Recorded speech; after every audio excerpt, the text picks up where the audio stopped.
Hey guys, welcome back. In today's video, we are talking about the MOASS trigger, how shorts need liquidity, the OBV all-time high, and many more in this video. First, we take a look at this. If everyone in AMC and GME turned their accounts that had shares in it from margin into cash, it will trigger the MOASS below. And the reason for this is because it could create significant pressure on short sellers and potentially contribute to a short squeeze. And that's what happens when you change from margin into cash. Now, to take a more detailed look at this, you have to understand the manipulation flow and why this is. So firstly, when you open up a margin account, you automatically sign a rehypothecation agreement in the margin agreement fine print because they think you're stupid and don't read fine print. You buy AMC with the broker's cash because your cash is collateral in the margin account. This is called hypothecation because you're pledging your asset, which is your cash, as collateral for broker's cash. You don't own AMC shares in the margin account, but an entitlement, which is an entitlement to dividends and entitlement to vote, but can lose your right to vote if your shares are lent. Your broker holds that accountable share for your entitlement in street name. The DTCC holds the actual physical share in the depository, and those shares are what's actually reported. Your brokers need to make money because not many people trade commissions. So therefore, your brokers loans out your shares that you pledge in your margin account to a lending desk called rehypothecation because they're using your loan as an asset to reloan to someone else. That lending desk reports the cost to borrow, interest rate to borrow the shares.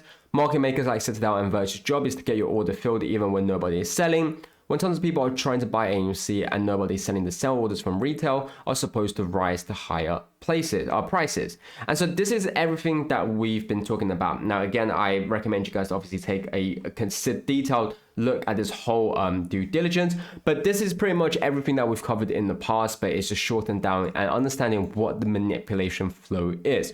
We've talked about how they've loaned shares. We talked about how they used one share, but they have the ability to make it look like it's 10 shares because they keep on loaning it out and lending it out to other people, and that's what they're doing. And that's what happens when you buy it in a margin account. But obviously when you buy it into a cash account, it creates a whole set of situation because you're actually buying the share that's under you as opposed to under the broker. Now, as always, none of this is financial advice. I do take a grain of salt, make sure to do your own due diligence and research, but this is to allow you to understand what is happening when you're buying shares that's in a margin account, and it's how the shorts are able to continuously loan multiple shares out. It's how shorts are able to short 10 times the flow of AMC, 100 times the AMC because of this tactic that they've done in the past. Now, let's take a look at something else. Nothing to see here. Move along and ignore all the green candles lately and the OBV breaking out. So what we have right now is a series of positive factors for AMC. And if you guys haven't realized, so AMC is up 6.81%. Now, there's obviously nothing to be excited about. But when you see everything that's going on, firstly, what we have is, of course, the institutional ownership going up. The reason why that is good is because it allows us to understand that what the media reporting of gets away from AMC about how AMC is a bad company, they're obviously false articles if we're seeing institutions buying. So that's the first good thing. The second good thing is we understand how institutions value AMC as a very good investment, which again proves that our thesis is correct. Furthermore, we can also see is that someone needs liquidity badly, but why? The new minimum margin amount rule more probably assesses over-leveraged short seller participant positions. Now, short sellers need to provide more collateral to cover volatile/risky meme positions. So this is what we've talked about, and we're having a deeper look into this, a more detailed understanding. Where if we take a look at some of Ken Griffin's news, we've seen recently, we talked about how Ken Griffin said that he'll be open to selling minority stake in his hedge fund. He sold for his penthouse for a 44% losses. We're obviously seeing multiple other like this as well. So what we are seeing is that he's obviously trying to free up liquidity. He's trying to free up capital.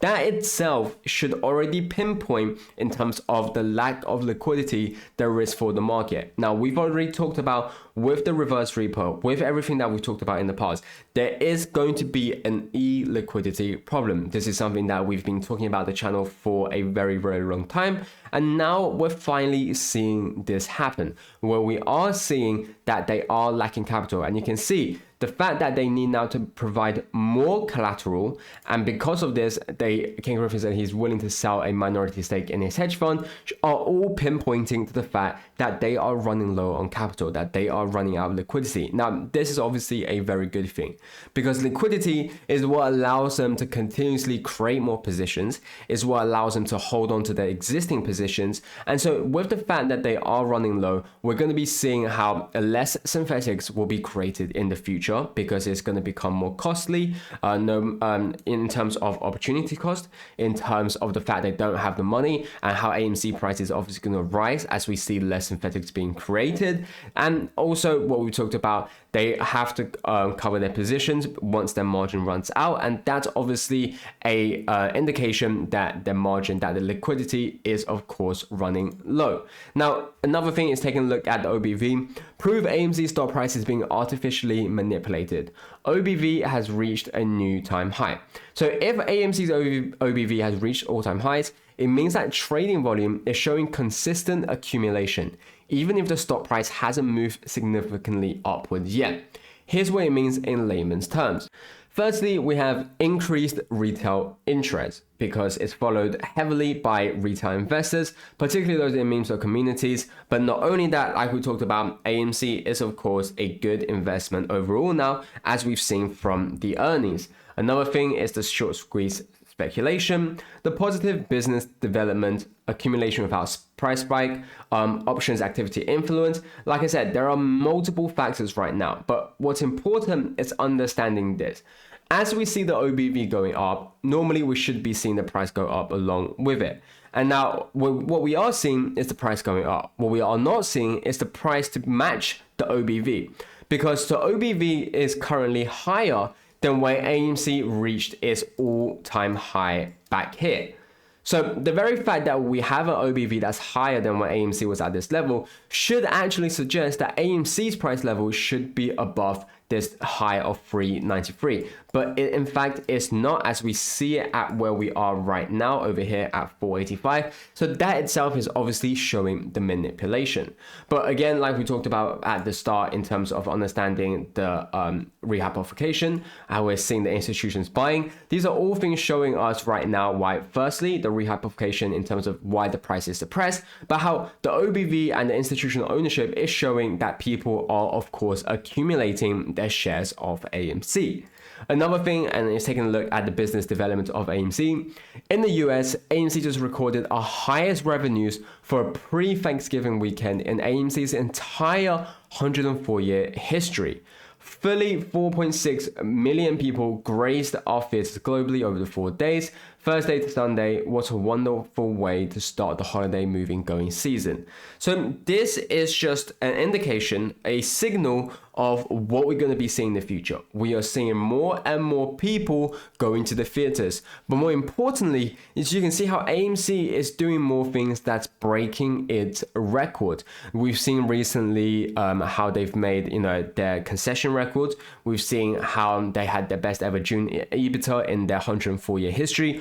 All of these things are showing that AMC is improving, that they're taking one step forward, that they're breaking the barrier that was holding them back, and that they are of course progressing higher and higher. And that's what we want to see, and it's why people are willing to be accumulating the AMC shares.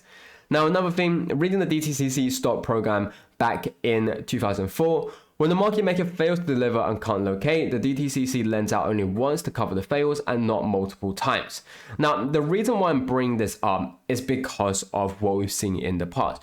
When we first saw the FTD issues, when we first saw the failure for settles for AMC, it magically got erased. They magically was able to find millions of shares, if not tens of millions of shares.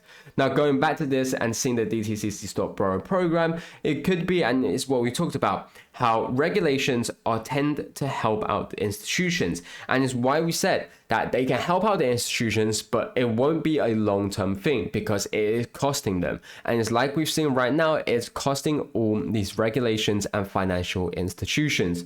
Another thing for AMC, and now going back to in terms of understanding this and relating it with this, Convertible bondholders loan AMC money, AA has to pay them an interest rate. The high interest rate is not making AMC come out of a profit due to COVID high interest rates.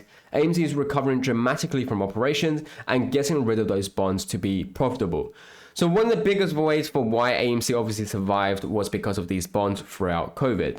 Now, those bonds is because they took advantage, and what we are seeing is how it's affecting AMC. But like we talked about here, as we're seeing AMC improve, we are on our way to pay off these bonds. And once we pay off these bonds, AMC will be on its way to be making a large amount of profits. And that's what we want to see. And you guys, thanks for watching. I'll catch you guys next time.